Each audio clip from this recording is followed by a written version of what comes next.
guys, what's happening? Welcome to another episode of Indie Invasion. Again, we are here with another interview with, as you know, another independent game developer.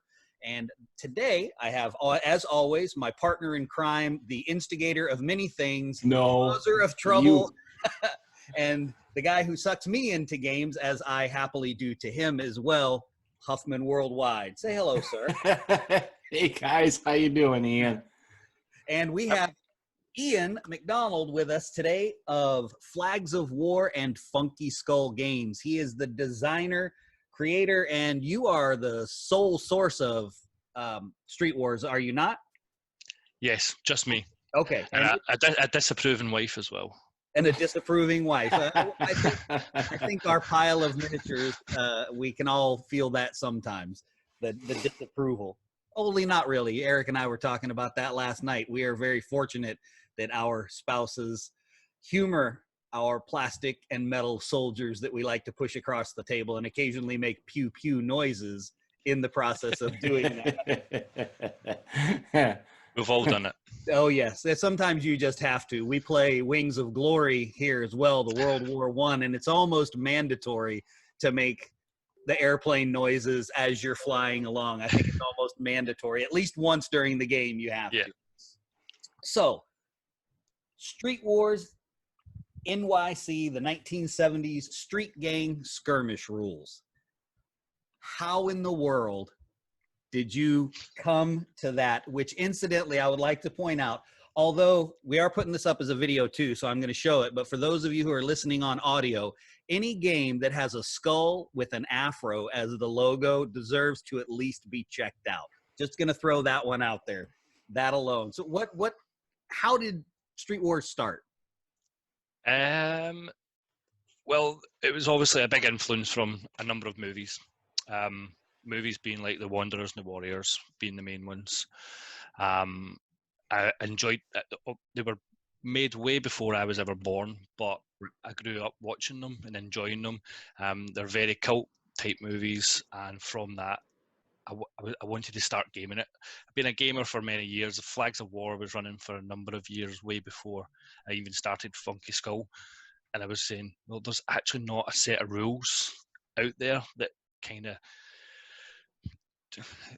meet the market that I actually wanted with the whole kinetic violence. There's obviously urban street fighting games, but they were very heavily influenced on guns, which I didn't want. So I wanted to go down a more a fighting game that had more like baseball bats and sticks and knives rather than just a little more brutal. Yeah, and everything's about getting in close and having a good dust up, as you would call it. Well, it's fantastic. Now, Eric hasn't had an opportunity to play, but I've played quite a few games and taken it to our group for gaming. And in addition to those bats and knives and brass knuckles, my favorite one is that you can find a brick. Yeah. You just find a brick and let's get it on with the brick. So that in and of itself is pretty cool. So I do want to touch though on, so Flags of War, your other company, is older than Funky Skull Games, right? Mm-hmm. So how did that one start too? We'll tie in a little bit with that one just so people can kind of get an overall picture of. So with Flags of War, it was that I came to gaming quite late on in life. It was roughly about the time that Games Workshop brought out the Lord of the Rings stuff. So I started getting into that when they started. You did come in late. Well, I'm 36, so I was still late teens maybe when all that started. Okay. And then my dad's like an amateur historian, so I was brought up all my life learning a lot about Scotland's history, world's history, with a keen interest in military history, and I started painting historicals. And I needed flags, and some of the flags that I actually wanted weren't available commercially. So all I did was start drawing some flags, and I used to have a blog and put them on there, and people would go, "Oh, can I buy some of them off you?" And I'd be like, "Okay." So all I started doing was putting them on sheets and selling them on eBay. Okay. And then it just kind of it kept on growing and growing. And now I don't know how to do a comparison, but I think I do probably have the most amount of flags commercially available in the whole hobby. Well, I have, of course, been to Flags of War just out of curiosity. I'm not much of a historical guy, but if I'm going to go to Funky Skull, I feel almost obligated to at least go check out Flags of War too, as to because we like to support stuff. So, Eric, how about your first game question? You want to throw that one out there? Yeah, I mean, Ian, you mentioned Lord of the Rings. So usually I start off with asking people what kind of got them in the gaming hobby. And you mentioned Lord of the Rings and a little later, but at that age of being a teenager, that's usually a lot of people, sometimes that's when they get into the gaming. Was there any other influences you had to get into the gaming hobby? I mean, was it like the painting aspect of it or the hobby aspect of it? So it was a painting aspect more so than anything. Okay. When I was a kid, as I said, I used to go to historical events. My dad was a reenactor. He used to do English Civil War reenacting, and I used to go to these events with him, and I used to pick up like 54mm plastic figures, the old Temple figures. Don't know if do you know the Temple range? Don't know the Temple range, but no 54 mil. Yeah, so it was an old soft plastic range of toy soldiers, basically, and they used to be in Napoleonics, and I used to buy them, and I used to paint them really, really badly with old Umbro enamels, and from there, when I started the Lord of the Rings thing, I actually found the Foundry website, Foundry Miniatures. Okay, yep. Okay. And I went, I'm going to get some of these. So I bought some of them. And from there, I contacted some guys in Glasgow who ran the Glasgow War Games Club. And from that, it was, I'm maybe interested in a little bit more about gaming. Mm-hmm. They're like, yeah, come along. And from that, I kept on painting, building up armies, and just continued. You can probably see behind me. That's my yeah. I got two of those in the basement full of stuff. I've got boxes and boxes. I was putting stuff up in the attic today, just boxes of figures that just don't get used, and I'm like. No one listening will be able to relate to that statement at all. So I think we can also all relate to that enamel paint on our first miniatures, because I remember mine. It was Grenadier Dungeons and Dragons models, which Peter actually mentioned the other day. The old Grenadier D&D ones, I was painting those. Grenadier and Ral Partha, painting those with tester enamel paints with what I swear was a house paintbrush, because that's compared to what I use now and what I know about painting now, that's how it seemed. With big old enamel pots and giant paintbrushes, no primer, no flocking. Same. I was trying to paint. So the Temple figures, they were Napoleonics, and the British ones were red, and I would try and paint straight on to the red. Oh yeah. I paint green. You're like, this isn't working. Why won't this paint cover? I just don't understand. So, so tell us about Street Wars. Give us what would be your elevator pitch. Describe it. You're selling it. You regularly demo the game, because I keep up with where you are and what you're doing with the game and everything. So tell us about Street Wars, the game? If you want to talk mechanics, feel free to ramble at your leisure. Well, the whole idea, as I said, the influence came from movies, and from the movies gained an interest of the actual gangs in New York in the 1970s, and that's where I wanted to focus solely on.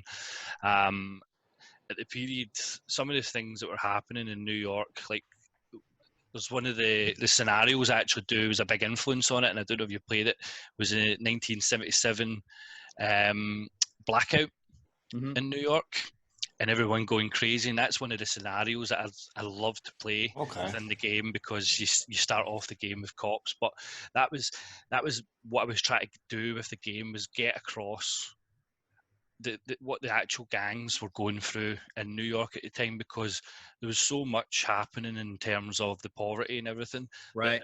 They didn't have anything else other than turning into the gangs. No, a Puerto Rican kid's not going to get much of a chance of getting a job, so he probably turn to the gangs. Right.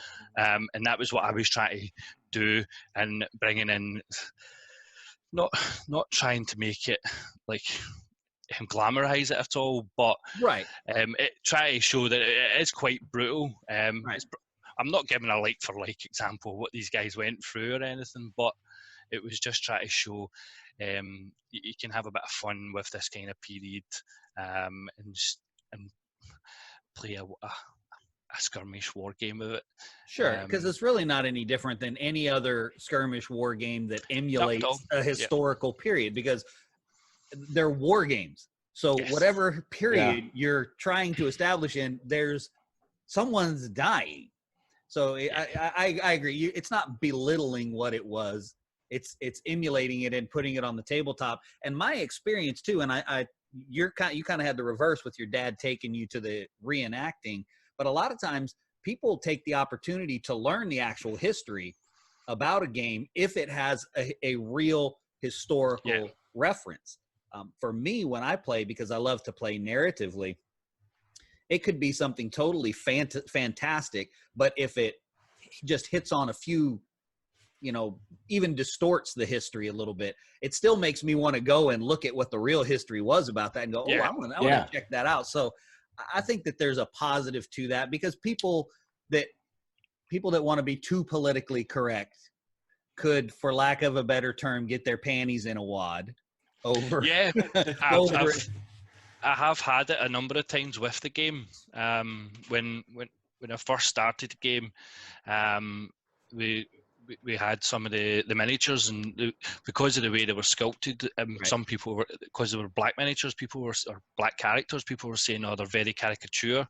Right. And I was like, "Well, I've actually based these on images of actual gang members, because there was a French photographer in the 70s actually went to the gangs.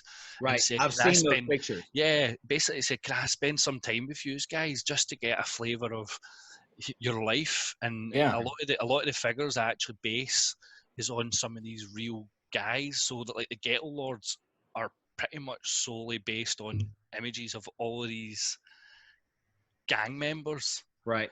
That I've kind of went, right, I'm going to kind of cobble all these guys. They're a Puerto Rican gang, so I've went through some of the more famous gangs, like the Ghetto Brothers were one of the most famous Puerto Rican gangs at the time. They even had a Puerto Rican band. Nice. So are we going to get the Puerto Rican band in the game too? I don't think so. All right, now I'm going to have to go find some appropriate models. I do have some Motorhead models, but they're a little large. Yeah, that was they were one of the gangs that I've actually spoken about doing, was like a punk band with an influence on like the Ramones. Right. Mm-hmm. The characters from the Ramones, and having a couple other ones, maybe like the Sex Pistols, and have them as like some sort of New York underground punk band in the 70s. Obviously, it was a big thing in New York at the time. Yeah. So. All right. When's the Kickstarter? Well, the next one is actually going to be the Italian gang. Finally, that's who. Ever at the very first poll you put up for who the next gang is, that was me that voted for that one. They're already sculpted. I've got the masters and everything for them. I need to. It would have been, the Kickstarter would have started for that already if it hadn't been for COVID-19 delaying the delivery of the Ghetto Lords. Because I've got them there ready to go, along with another surprise gang that I've not. Surprise. Yeah, I've got a gang that I've always wanted. But I kind of got into trouble with some of the similarities between them in another movie previously. Gotcha. Okay. All right. Fair enough. You got anything, Eric? Because I got some more if you don't. What you got? Go ahead. Shoot off another one. All right. So what are you currently playing? What am I currently playing? Star Wars Legion. We're hearing that a lot. Yeah, we're hearing that a lot. A lot of people are really liking that. Lots of them getting painted. All right. What faction are you playing?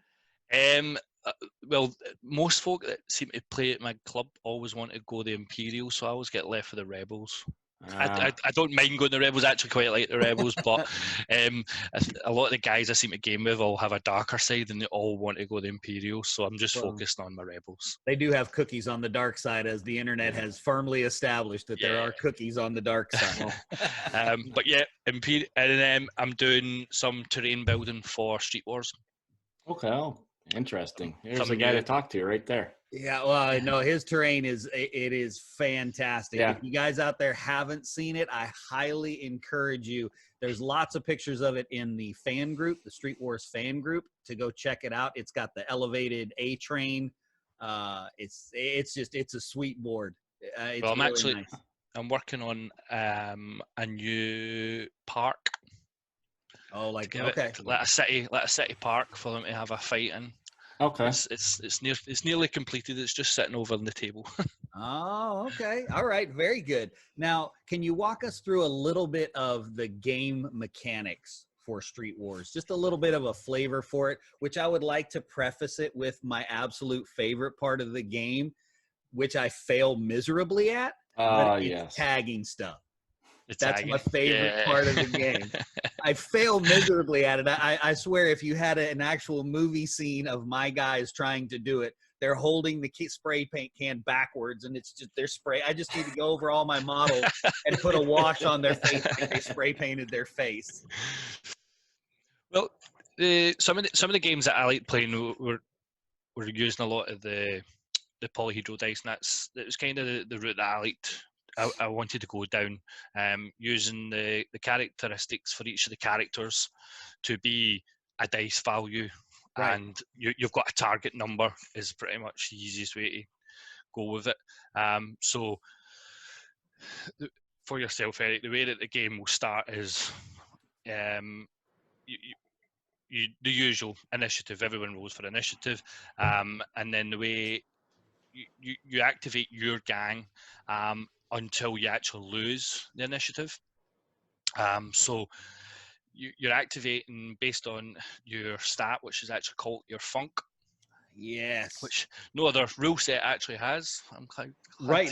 Well, it's just activation. One right there. It's like I got funk, baby. Yeah, it's just activation, but it's called funk in my rules. And one of the ones that it seems to annoy a lot of people is the fumble of trying to carry out the activation. It doesn't matter what game we play, we always seem to have this one character that just doesn't want to play the game, because you'll work through each one of your characters, rolling your activation. If you get 4 or more on your activation, the character will activate and can do ultimately it's ultimately 2 actions that your character can get to do, but we always say it's just a movement and do something. So you can move and do something, but if you roll a 2 or a 3, all you can do is actually walk. And the reason we introduced that was so that the game continues to go and it doesn't just become a stalemate. But with the funk, you actually don't move, you don't do anything, and you actually lose initiative. And that's what I'm saying. We'll have this one game, and we always seem to have this one character that just wants to sit there. He's like, no. I usually have 3 or 4 that fail to activate successfully, because I play a couple of different games that use the mechanic is different, but the result is the same. You're losing the initiative, and I inevitably lose games, not because I deployed wrong, not because I built the wrong list, but because I simply can't activate my army, whatever it may be. So, but it does make for good stories. It does make for really good stories. Yeah. And then the main one that everyone gets involved in is a bit of the fighting, and it's always opposed roles for the fighting. I don't always like I attack, so I get to attack and you just get to defend. Ultimately, your character has a stat for fighting, and it's versus the other person's stat for fighting. So you kind of have to be quite clever and determine who you want to fight who.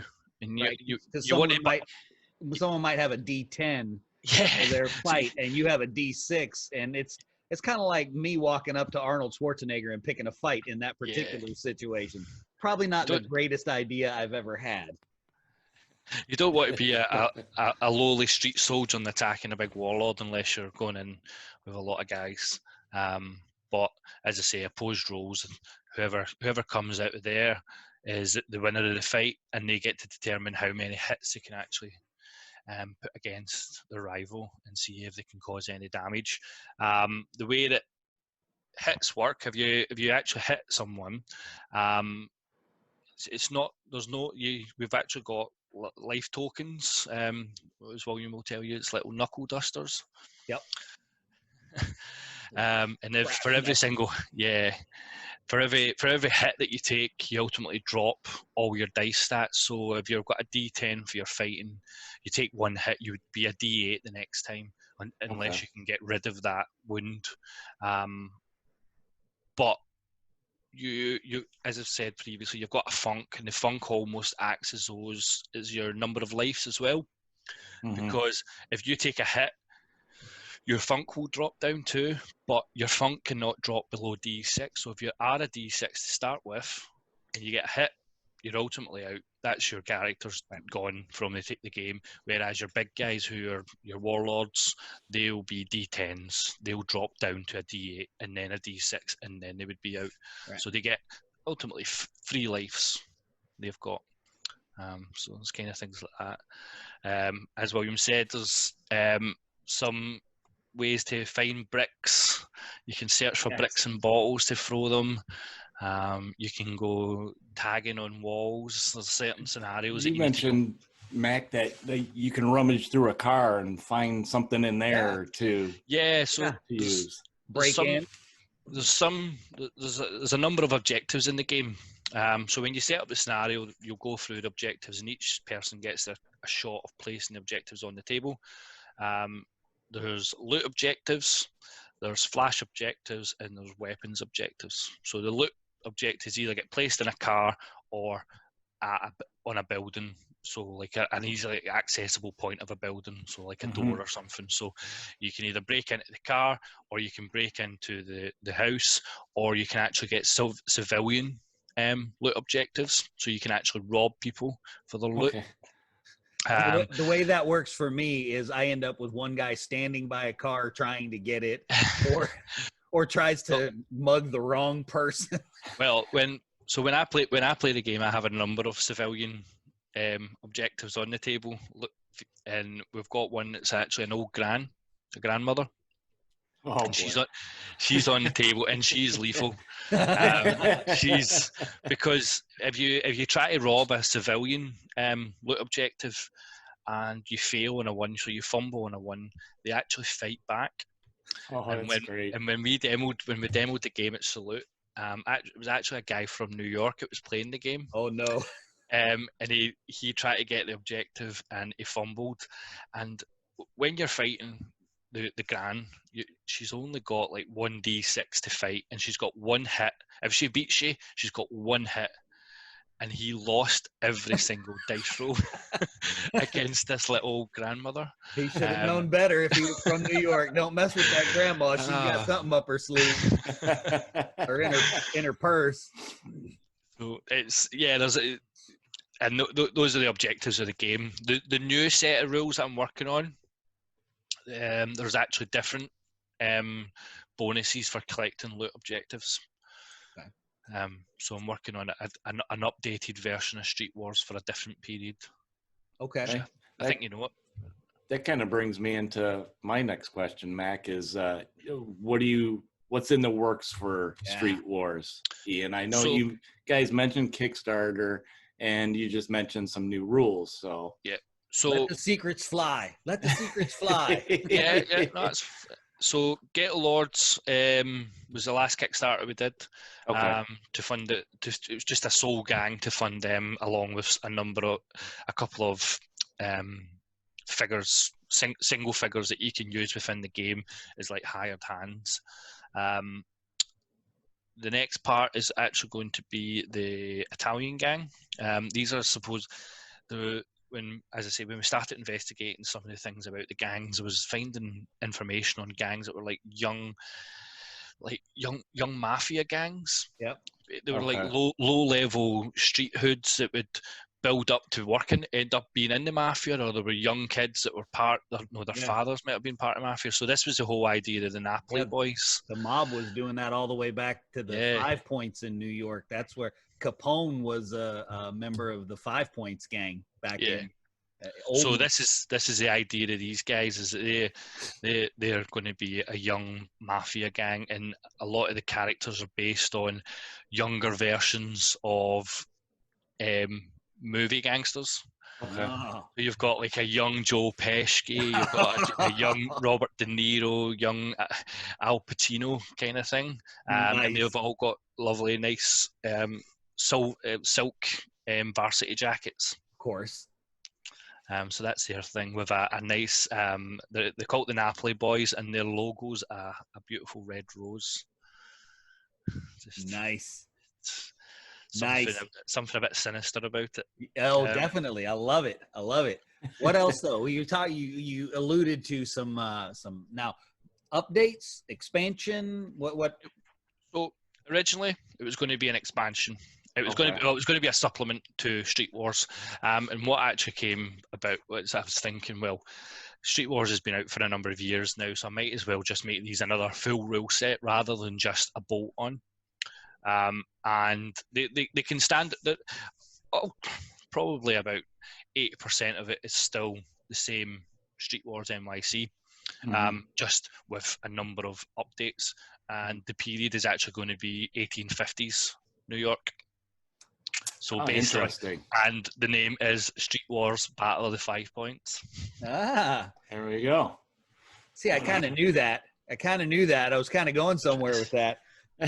I don't miss the little hints and things that you drop in there, the pictures that you drop in the group. I see those. Are you able to see that? Oh, there you go. Wow. Nice. Little Bill the Butcher homage there. Little nod to Bill the Butcher. So that's going to be the cover. Nice. Nice. Very cool. Try to work out how I get my screen back now. You can just do 1 sec. There you go. I got you. Yeah, I got your back.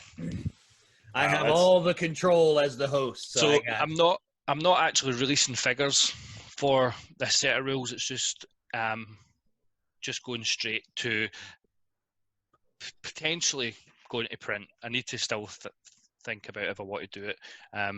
As my whole business is round out at my house, so space can be a bit of an issue. Sure. I don't know if you can see, but it's like I've got boxes and boxes of all where I store all the miniatures that I'm selling. So it kind of gets taken up, and having boxes of rule sets within the garage, I'm kind of like, oh, I'm not too sure. Right. So it will definitely be going to PDF. I'm still to decide. I might do like a Kickstarter to say a one-off run of printed sets of rules. I'll be there. I gotta have a printed set. Well, I'm not doing figures for it because I've been working closely with Lon at Brigade Games in the US. He's in New Jersey, and he already does a set of figures. Yeah, he's got a lot of stuff that would just fit right in. So I've got all of his range of figures, and I've been painting them all up. And the idea is that I'll be building a 5 points table to display within the rules, and it'll be all his figures. Okay. It saves me having to invest thousands of pounds on a new range of figures. Yeah. If he's already done it. Now, will that be accompanying you places like Salute and such, where you'll be running Street Wars and the 5 points game same time? Yeah. So we will be doing Salute again, and then I'll be working on more sets of rules. There's another couple more that's in the pipeline, just different themes that I'm wanting to kind of cover.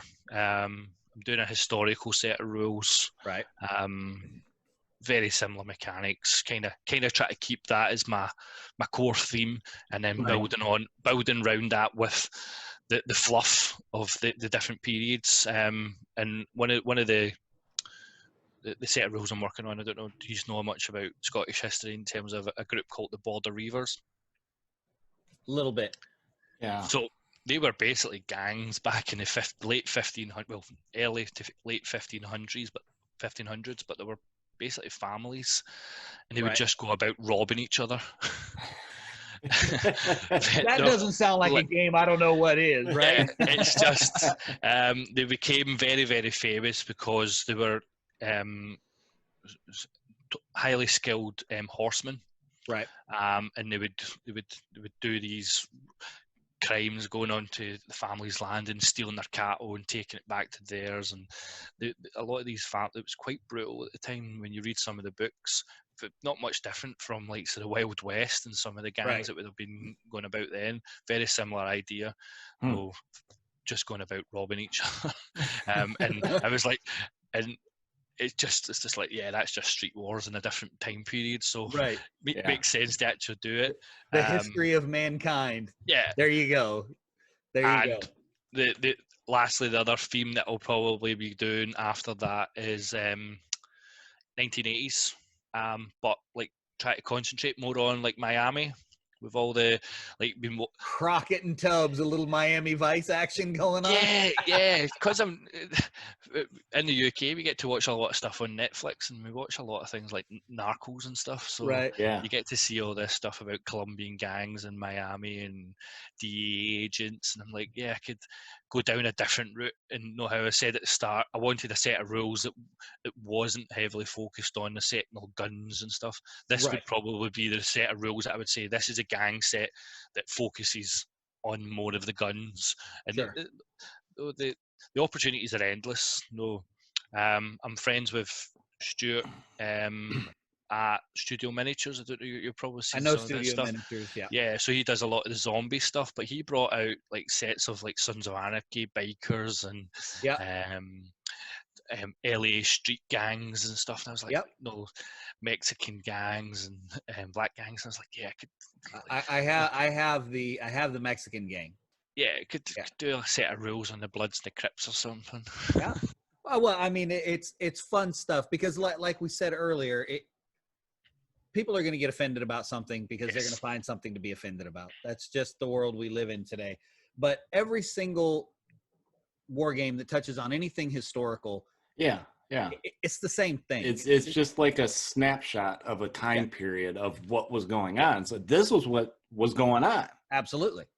Yeah, that's what I try to do. I try to keep it as close to the realism and be respectful to what was actually happening, and not be disrespectful, or I try my best not to touch on things like racism. I definitely try and stay away from that, because so one of the gangs I did was a skinhead gang, but it's actually a mixed race skinhead gang. That was a route that I went down, because I'm not doing some sort of racial route. I'm not going down that way. Yeah. Because why bother? As I say, try to show as real to as possible, but being respectful and maybe coming from a different angle, and try to almost make it a little bit fantasy. Yeah, well, I mean, ultimately, people have to understand that they are games. When we play World War II games, somebody's got to play the Nazis. Yep. Yeah. You know, otherwise you're not having very much fun with your infantry on the table and nobody on the other side. It's just not, the game's not nearly as fun when you don't have an opponent to overcome. So I really like the game. I've taught a lot of people how to play it, and it's very easy to play. The tiered dice system. I like the dice system. That's really fun. It makes it easy to keep track of what's going on. As far as, your dice go down. That's pretty easy as you move through the game. Apparently, though, tagging stuff is very complicated for me. You need to get your character that's good at it. That's it. I can't seem to find him. It's probably my warlord, who I don't really want to waste action doing it. Right? I want to get in there and start busting some heads instead of that. In fact, the last game that we played, I'm pretty sure that my whole gang got handcuffed, because you haven't played yet, Eric. But you can get busted by the cops and handcuffed. right there in the middle of the board. So, and as a lot of the people that play with me know, I had to get all the tokens. I think I ordered 3 sets of tokens. So I've got plenty of tokens to get everybody's gang arrested. I do like the who called the cops mechanic. Yeah. Just a little bit of background on that, Eric. There's a mechanic, and everything that you do on the table affects the chances of the cops turning up. Okay. Right. So at the end of every single turn, you'll roll for the cops, and they'll turn up on it. It's a D10, so they'll turn up on a 9 or a 10. But if you were to break into a car or a house that can set off alarms and stuff, or you end up killing somebody, that increases the chances. You get modifiers to that D10, and that will then tell you if the cops turn up. And when the cops turn up, it can turn up in anyone's end. It doesn't matter who's causing the most problem. They can turn up in either deployment zone. They have they don't discriminate. They're just after anyone, and they'll always try and arrest. And if you defy them arresting you, they will actually then try and shoot you. So and you have your brick. Yeah, you have your brick. You've got your brick and a baseball bat. So you can imagine how that's generally going to turn out, and generally not too well. So yeah, that's about how it goes. So Iain, tell our listeners where can they find Street Wars? Where can they pick it up? So just on my website. It's not actually on sale at the moment because of everything that's happening with the COVID-19. Right. I have opened up my Flags of War business again, so I'll probably open up my Funky Skull. So it's at funkyskullgames.com. Okay. And we've got all the gangs that we've currently got on there. We've got 4 gangs at the moment, and the rule set and the objectives, and a couple other single figures that we've got that can be, as I said, we call them MVPs, the most violent players. Okay. They're like the hired hands that you can actually build as a character, and they can help your gang. Yeah. A lot of the time they go down like a more vigilante theme, and they can just be hired for your gang for that one fight. Oh, that's interesting. So it probably I do have stock. That was why I shut the Flags of War down, because there was no stock. My caster, they were going into lockdown as well. Yeah. So everything. It just seemed as though my Kickstarter finished, and then somebody just decided to take the pack of cards and throw it all up in the air and see what happens. And it's like, great, it's really bad timing. But I've opened up that. I've been selling lots of miniatures this weekend from the Flags of War. So I probably will open up my Funky Skull as well. Okay. Excellent. That is fantastic. I'm glad to hear that. Well, so go ahead. Before we get out of here, we got one more question. Yeah. Iain, what's your favorite faction in the game? Do you have a favorite faction or a favorite model? My favorite faction is the Black Cobras. Okay, you've mentioned those ones to me before, Mac. They're led by a Jim Kelly lookalike. So I don't know. He looks an awful lot like somebody I saw in an '80s movie. Yeah, that's Jim Kelly. Sure enough. Oh, sure. Sure enough. Yeah. Yeah. Forgot about Show Enough. Oh yes, he's a fantastic model. They're outstanding. Not enough people have seen that movie, unfortunately. Well, that movie was it was one of those '80s movies it was, but it those was. I love them. I just love these really bad movies. As campy as it could possibly be. So, as I've said, the biggest influence is probably for me was the Warriors, and I'm like a huge fanboy. I don't know if you're able to see. Oh yeah! Oh, look at that! Look at that. That's cool. So that's my tattoo. And I got to meet them a couple of years ago when they came to the UK. They did like a convention, or a conclave, as they called it, the UK conclave. Nice. And I got to meet a lot of the actors that were actually in the movie. So, wow, that's really cool. Now, pretty if only was Street Wars out at the time? So that was when I actually had to cease and desist for the first time when we tried to release it. So the first time we actually tried to release a game and call it New York Bop, and it was closed down by Paramount. It was because there was 2 guys in the US that were making a board game for the Warriors, and I think Yeah, which is absolutely fair. Though those Right. guys had the license, and Mhm. they didn't want me infringing on that with any Oh, sure. characters that kind of looked like theirs. So I don't disagree with what they've done, but it closed me down, and I started up as Street Wars, and I moved away from the theme Right. of the Warriors ultimately. Right. Well, I mean, it certainly worked. I was just thinking it would have been really cool if you could have gotten the Warriors to sign a copy. Yeah. That would have Yeah, been pretty cool. I've got lots of memorabilia that I got them to sign. I didn't get them to sign Street Wars though. Well, maybe they'll come back and you can get them to do that. Yeah, That would be pretty epic. That would be pretty cool. they were meant to be coming back for the 40th anniversary, but it didn't happen. Mm. Oh, well, you never know though. I mean, anything is possible. They could come back. You never know. Well, guys, thanks for tuning in. And Iain, we are thrilled that you joined us, that you took time out of your busy COVID schedule of all of us sitting at home doing nothing to join us and share a little bit about Street Wars. And if you guys are listening, I encourage you to check it out. It's a fun game. It actually plays really quickly. It's easy to learn.